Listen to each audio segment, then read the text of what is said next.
앞서 전진해오다 그의 강한 승리의 군대 그의 영혼 찬란하게 비치네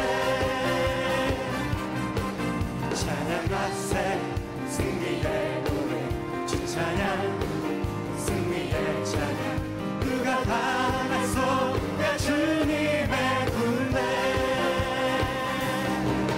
우리 대장 되신 구주 예수 나 주님의 뒤따르며 누가 당하소가 주님의 군대 대장 되신 우리 대장 되신 구주 예수 나 주님의 뒤따르며 누가 당하소가 주님의 군대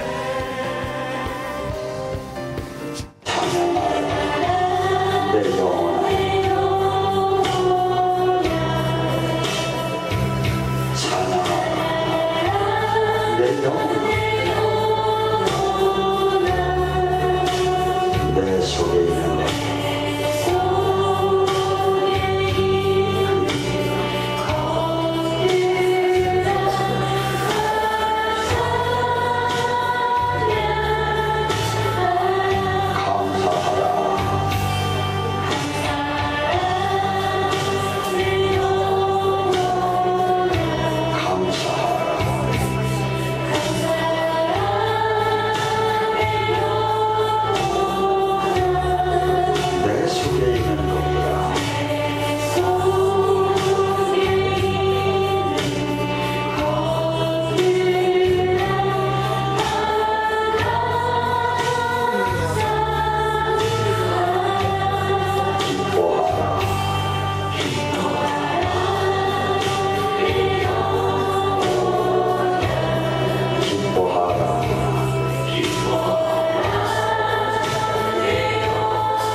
히브리서 5장 7절에서 10절입니다.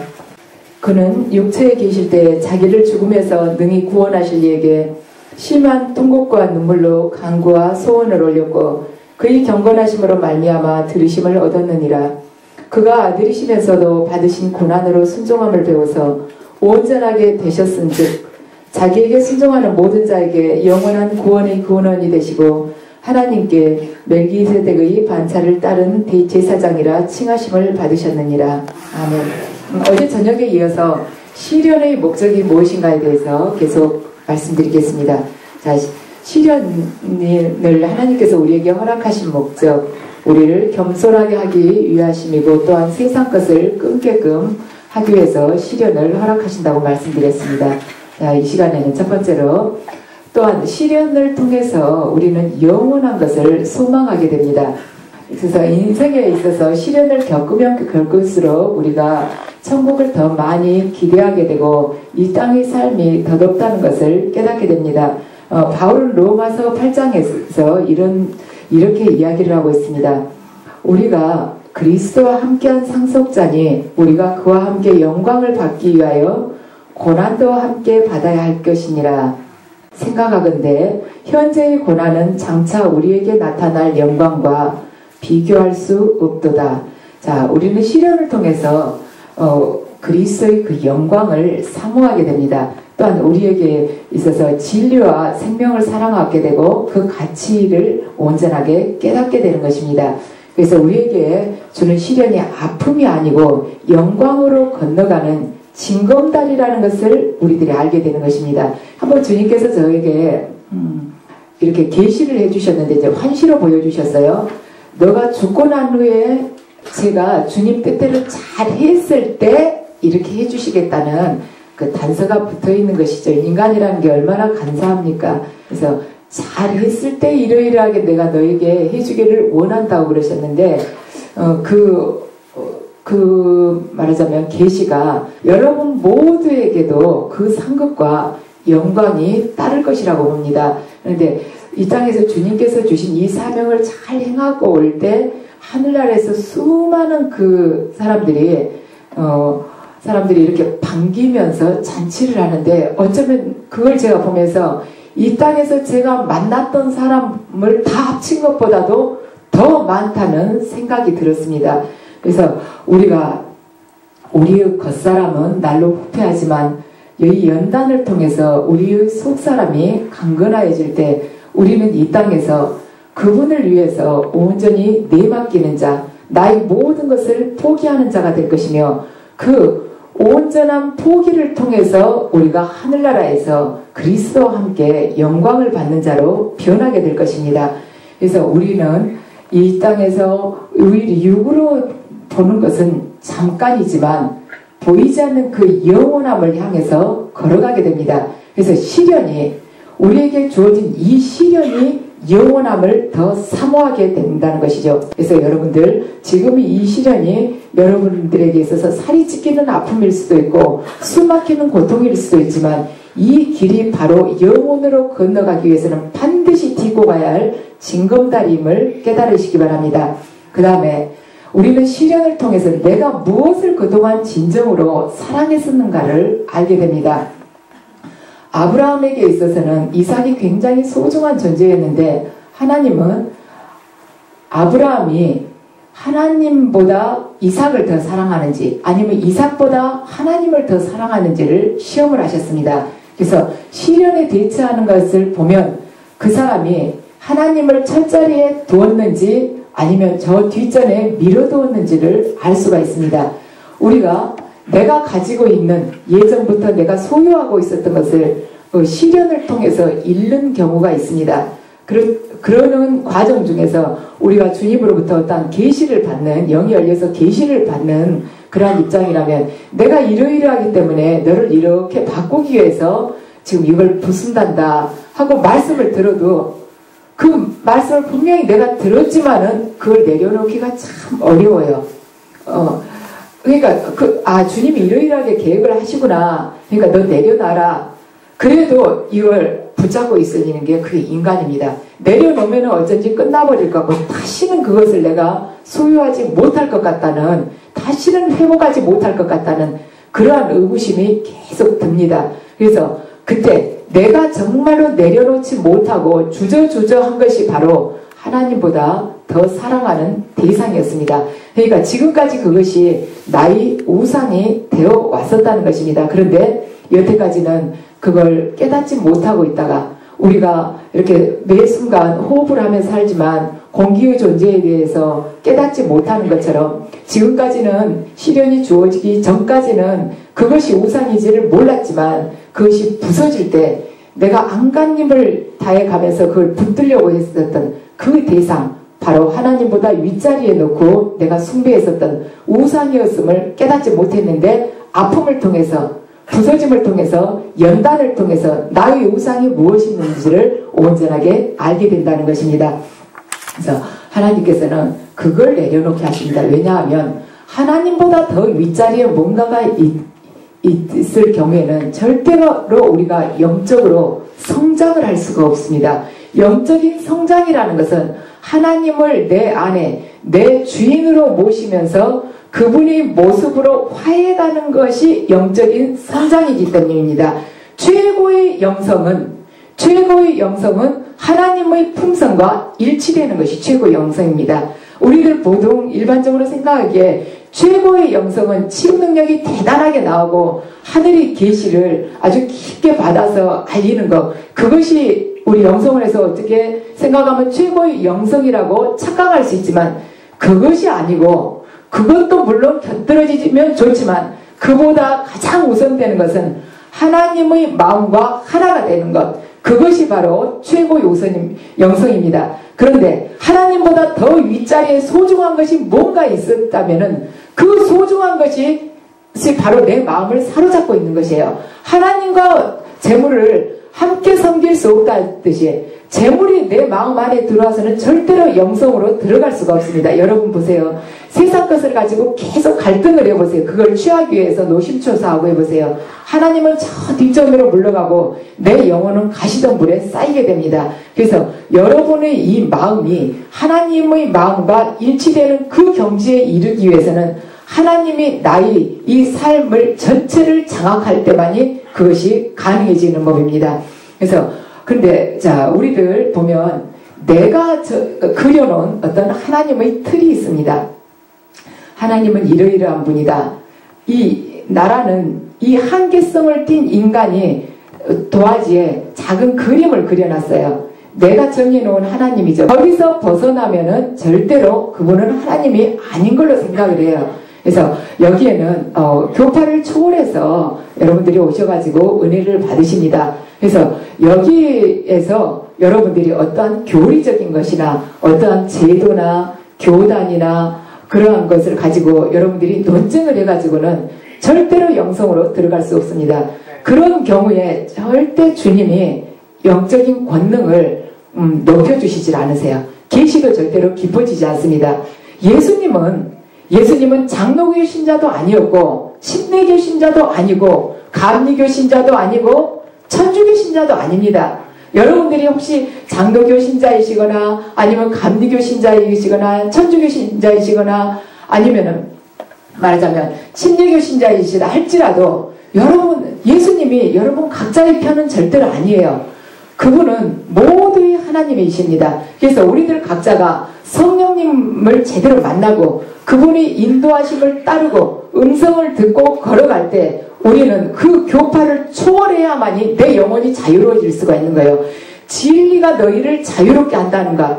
근데 그 말씀을 우리가 많이 들었지만 우리들 스스로가 내가 기존에 알고 있었던 말하자면 신앙적인 그 지식 교리에 내 스스로를 이렇게 묶어놓습니다. 그래가지고 거기서 헤어나질 못하는 거예요. 거기서 헤어나질 못하면서도 발버둥을 치고 있습니다. 그래서 여러분들 스스로가 그 감옥에 갇혀있는 것입니다. 그래서 그것을 과감하게 그 감옥의 쇠사슬을 과감하게 끊고 여러분들이 많은 사람들을 포용할 때 누구의 마음으로? 예수님의 마음으로 여러분들이 품어 안을 때 그때 진정으로 여러분은 깊은 영의 세계로 들어갈 수 있습니다. 그래서 여러분들이 여기 오셔서는 내가 다니는 우리 장로교에서는 이렇다, 내가 다니는 어디 교회에서는 이렇다, 이런 이야기를 될 수 있으면 하지 마시고 모든 사람을 아무 제한 없이 사랑할 수 있는 것.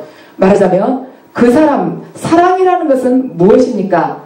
내가 받아들이기 힘든 것을 상대방 안에 있는 내가 말하자면 수용하기 힘든 것을 수용하는 것이 바로 사랑입니다. 그래서 여러분들이 가슴을 한없이 열어젖히고 그 모든 걸 초월해서 장애 없이 많은 사람들을 받아들이기 바랍니다. 우리가 연단을 받는 이유 중에 하나가 그것이에요. 나의 틀을 깨기 위해서 주님께서 고난을 허락하시는 경우가 많습니다. 그래서 그렇게 할 때 우리가 더 넓은 영의 세계로 초대받을 수가 있습니다. 자, 누가복음 14장 26절에서 27절을 보면 내게 오는 자가 자기 부모와 처자와 형제와 자매와 더욱이 자기 목숨까지 미워하지 아니하면 능히 내 제자가 되지 못하고 누구든지 자기 십자가를 지고 나를 따르지 않는 자도 능히 내 제자가 되지 못하리라.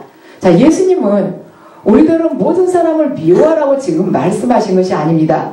우리들이 아버지나 어머니, 배우자, 자녀, 형제자매 이러한 것, 특히나 결국에는 우리의 목숨까지도 기꺼이 포기할 수 있을 정도로 하나님을 사랑하지 않는다면 그분을 최고로 사랑하는 것이 아니라는 말입니다. 그래서 이 말씀은 아버지도 미워하고 나의 자녀도 미워하고 내 배우자도 미워하고 어머니도 미워하라는 말씀이 아니고 이 성경 말씀은 비교급입니다.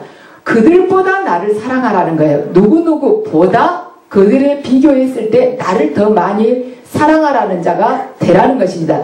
네 목숨보다도 나를 더 사랑할 때 너는 반드시 살 것이다. 네가 육의 목숨보다도 네가 나를 더 사랑할 때 너는 영원한 그 영적인 생명을 지니게 될 것이다. 그 뜻입니다. 그래서 주님께서 그러십니다. 최근에 저에게 그 말씀을 주셨습니다. 너가 지금 이 연단을 받으면서 너 하나하나가 다 부서지고 있지만 또한 네가 지금까지 몇십 년 동안 이루어왔었던 것들이 다 하나씩 무너지고 있지만 이것은 내가 너에게 새 집을 짓기 위해서 너희 옛집을 지금 허물고 있는 것이란다. 우리 생각해 보세요.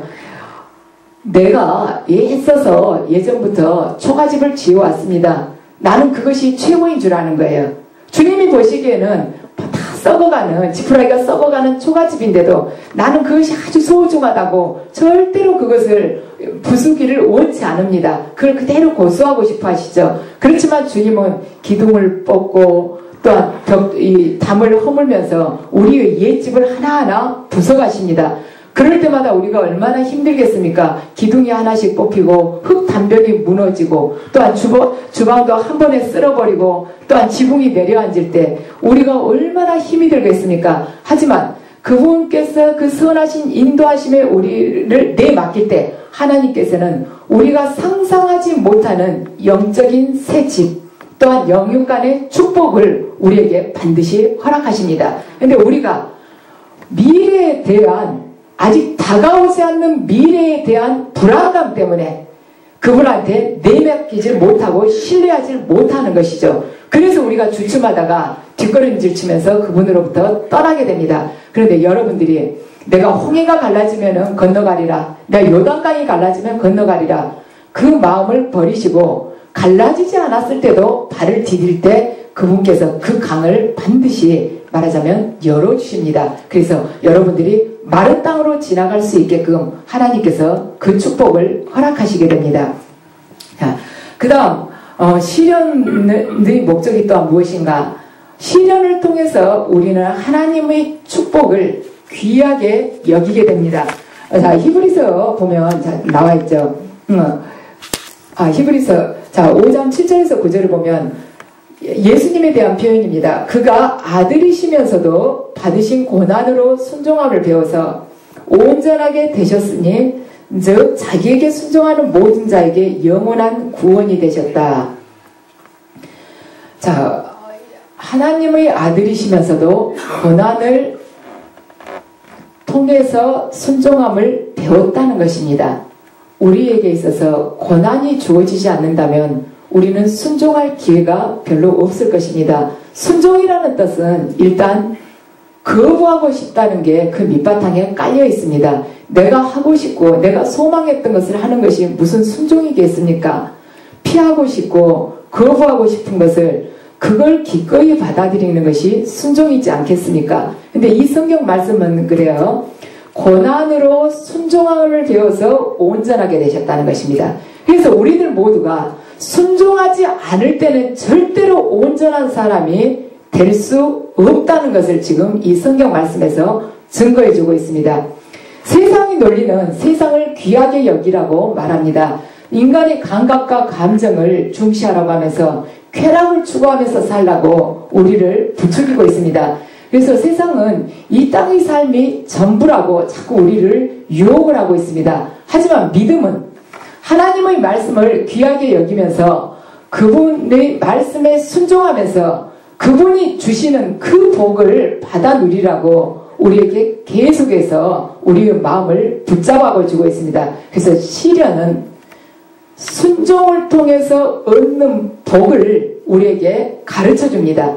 우리가 시련을 피하고 싶지만 시련에 그대로 맞닥뜨려서 하나님께서 주시는 그 어려운 짐을 지고 지나갈 때 하나님께서 가두어 놓으신 그 그물 속에서 우리가 계속해서 자기 부인을 하며 내가 낮추고 부서지고 작아질 때 그 고난의 과정을 통해서 하나님은 순종하시는 이에게 주시는 그 복을 우리에게 바로 허락하십니다. 그래서 온전한 순종은 무엇에서 나오는가? 하나님께 대한 자발적인 사랑에서 우리가 온전한 순종이 드러나게 됩니다. 그래서 우리는 고통을 견뎌내면서 하나님께 순종하는 자가 되고 또 하나님께 순종함으로 인해서 그분께서 예비하시는 그 복을 받는 자로 변화되게 됩니다. 그래서 우리가 순종하지 않는다는 것, 하나님의 말씀에 순종하지 않는다는 것은 하나님을 믿지 않는다는 것이고, 하나님의 말씀에 순종하지 않는다는 것은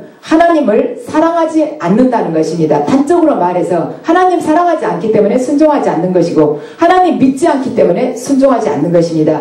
거기에 어떠한 더 이상 토를 달 수가 없는 것입니다. 그 다음, 자, 시련의 목적은 또한 고통 가운데 있는 다른 사람들을 도울 수 있도록 합니다. 자, 누가복음 22장 31절 32절 보면 예수님께서 베드로에게 말씀하십니다. 내가 너를 위하여 네 믿음이 떨어지지 않기를 기도하였노니 너는 돌이킨 후에 내 형제를 굳게 하라. 그러니까 네 형제들이 힘을 북돋워 줘라, 그 뜻입니다. 그러니까 네가 돌이킨 후에 네 형제들을 도우라는 뜻이죠. 예수님이 우리가 겪는 모든 시련을 똑같이 경험하셨기 때문에 당신께 나와오는 모든 사람을 도우실 수 있다고 기록되어 있습니다. 우리 생각에는 하나님이신 그분이 그냥 당연히 다 이해하시고 아실 것 같은데, 지금 성경 말씀에는 그분께서 우리와 똑같은 고난을 경험하시기 때문에 당신께 나아오는 고난받는 이들을 도우실 수 있다고 지금 말씀하시고 있습니다. 그래서 우리는, 하나님께서 우리에게 이 시련을 허락하신 이유는 다른 사람을 위로하고 돕기 위해서, 돕는 자로 변화시키기 위해서 우리에게 시련을 허락하시고 계십니다. 그렇죠. 주님께서 또한 말씀을 하십니다. 여러분들에게 이렇게, 여러분들이 처음에 오셔서 은혜 받으실 때 처음에는 약간 육의 몸에서 영의 몸으로 바뀌시게 되죠.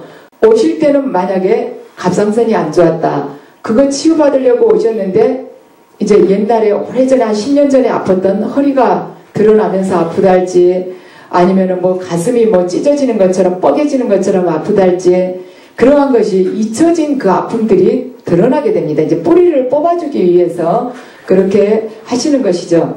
그때 주님께서 그런 말씀을 하십니다. 실은 어떻게 보면 하나도 아프지 않게 순간적으로 낫게 해주실 수도 있는데, 예전에 내가 아팠던 것보다 더 아픈 거예요. 치유해 주신다고는 하시는데 그 통증보다 더 심합니다. 그런데 주님 그런 말씀을 하십니다.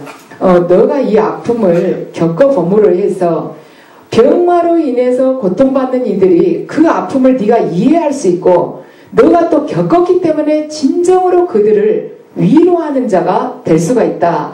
그래서 이 아픔을 허락하는 것이다. 그래서 너 사역할 때 반드시 그들이 마음을 온전하게 이해를 하고 따뜻하게 감싸고 함께 눈물 흘려주는 자가 되라고, 그래서 지금 이 아픔을 허락하는 것이다 하고 말씀을 하십니다. 그래서 고통받는 이들에게 위로가 되고 그들을 참으로 이해하는 자가 되도록 우리들을 변화시키기 위해서 주님께서는 시련을 또한 허락하십니다. 그 다음, 시련을 통해서 우리는 인내와 힘을 얻을 수가 있습니다. 토마스 멘트는 말하기를, 우리 인생에 아무 문제 없이 평안하다면 우리는 믿음으로 살아가는 것이 아니라 직관으로 살아가게 될 것이라고 이야기합니다. 우리 생각해 보세요. 우리가 아무 문제가 없다면 우리가 왜 하나님을 열심히 믿겠습니까? 그냥 내 감각에 의해서, 감각에 의지해서 살아가게 될 것입니다. 아, 이렇게 하면 좋겠다, 이러면 좋겠다, 내 의지대로 살아가는 것이에요. 그렇지만 내가 불가항력적인 어떤 문제가 내 앞에 말하자면 나타났기 때문에 그보다 더 초월하신 전능자이신 하나님을 우리가 찾게 되지 않겠습니까? 우리 하나님을 찾기 전에 대부분 우리 중에 반수 이상은 세상 속에서 많은 방법을 구해보다가 하다 안 되니까 마지막으로 무릎 꿇는 자리가 하나님일 수 있습니다. 그래서 우리가 아무 문제가 없다면 반드시 우리는 감각으로, 내 본능으로 살아가는 자가 되지만, 내가 도저히 해낼 수 없는 나의 인간적인 능력으로는 불가능한 그러한 장벽에 부딪혔기 때문에 하나님을 찾는 경우가 있습니다. 물론 이것이 순수한 동기가 아닐 수는 있지만 하나님께서는 우리들을 이 동기를 통해서 우리를 영원한 구원으로 부르고 계십니다. 그래서 우리가 그 아픔 중에 빨리 이 문제를 치워달라고 하나님께 기도를 많이 하게 되죠. 그렇지만 제 체험으로는 그래요. 연단 중에 있는 경우에는 하나님의 계획과 무관한, 말하자면 내가 육적으로 좀 이렇게 안락했으면 좋겠다, 내가 평화로웠으면 좋겠다, 내가 아무 염려 없이 이렇게 매 순간 불안과 초조에 떨지 않고 좀 여유롭게 지냈으면 좋겠다, 이러한 기도들이 있죠. 그것을 추구하기 위한 그러한 기도들은 하나님께서 전혀 들어주시지를 않습니다. 그래서 여러분들이 추구하는 기도가 하나님의 뜻과 일치되었을 때는 들어주실 수 있지만 연단 중에는 안 들어주세요. 오래 계신 분들은 보시겠지만 우리 중에 누가 아프고 싶습니까? 아프지 않게 해달라 그래도 아프게 하시죠. 그 아픔, 그 통증을 통해서 그분은 우리를 세상을 내려놓게 하고 내 자신이 얼마나 보잘것없고 무기력한 존재인지, 그러므로 하나님을 의지할 수밖에 없는 존재라는 것을 그 고통을 통해서 우리들에게 깨닫게 하십니다. 인간이라는 게 얼마나 그런지 얄팍한지 이틀만 여러분들 고통에서 벗어나 보세요. 벌써 잊어버립니다.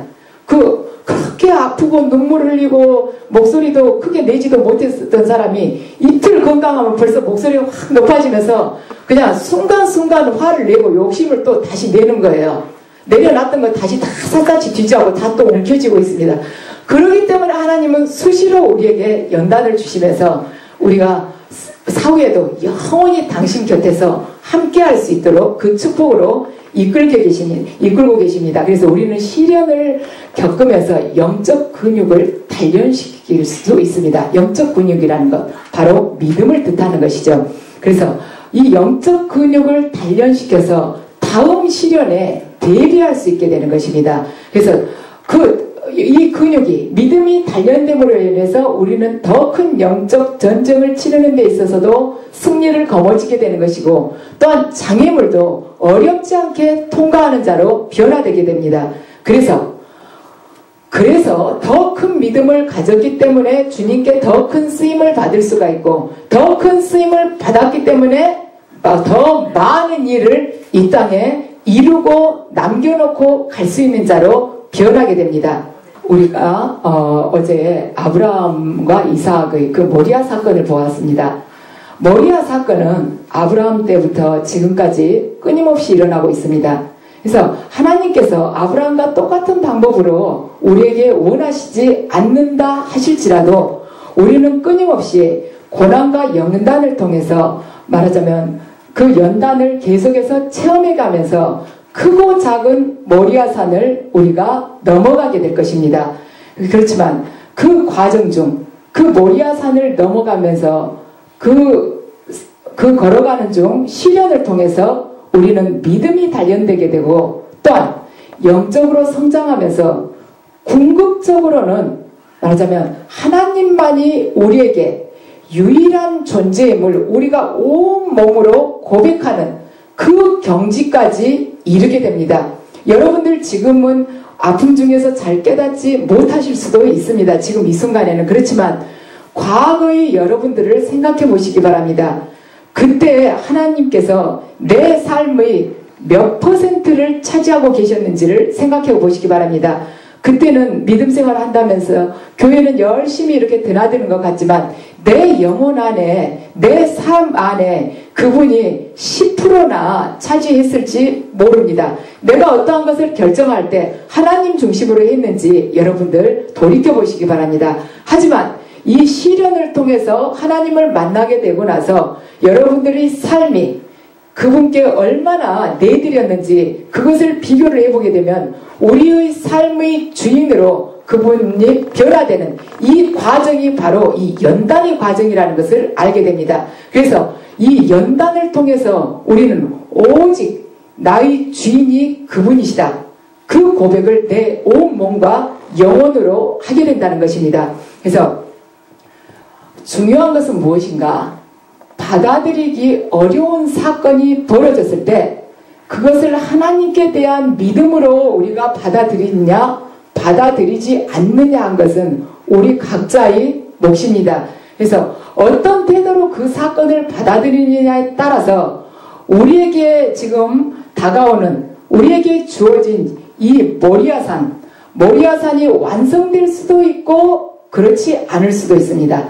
그래서 유대인들이 그 수용소 학살은 나치에 의해서 저질러졌지만 유대인들이 하나님께 전폭적으로 의지함으로 해서 그 학살을 받는 그들의 고통의 의미를 하나님 안에서 찾게 되었습니다. 우리들 또한 마찬가지입니다.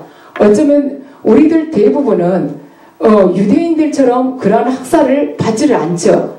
그렇지만 우리는 매 순간순간 백색 순교를 하기 위해서 부름받은 주님의 제자입니다. 그래서 이 삶 속에서 매 순간순간 내가 죽어가야 하는 그 백색 순교, 그 순교를 통해서 우리의 삶이 하나님 안에서 무한한 가치를 지니는 삶으로 변화될 수 있으며, 내가 그 아픔의 그 과정 안에서 하나님이 뜻하신 바를 보고 걸어가게 될 때 우리는 그분에 대한 믿음에 따라서 그분을 신뢰하게 되고, 그분을 신뢰함으로 인해서 그분이 붙잡아 주시고 마지막까지 걸어가게끔, 또한 당신 곁에 앉을 수 있는 그 영광을 그분께서 허락하실 것입니다. 그러므로 여러분, 지금의 이 시련을 피하려고 하지 마시고 정면으로 돌파하시기 바랍니다.